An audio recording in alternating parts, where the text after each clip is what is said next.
चलते हैं आज की अहम खबरों की तरफ। खबरों का सिलसिला आगे बढ़ाते हुए रुक करेंगे साहिवाल का, जहां से रिपोर्ट कर रहे हैं हमारे नुमाइंदे नदीम जहूर।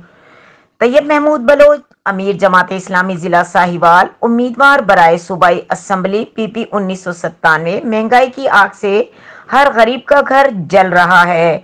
आटे की लाइनों में मौत बिक रही है। 5 गरीब शहीद हो चुके। पीडीएम हुकूमत नाकाम तरीन कौम के लिए बोझ बन गई। हुकूमत इलेक्शन कमीशन का इंतखाब से फरार, आइन शिकनी है। हमारा मुखलिसाना मशवरा है कि कौमी इंतखाबात की तरफ जाया जाए। पीडीएम पीटीआई सीज फायर करें, हालात मार्शल्ला की जानिब ना लेकर जाएं।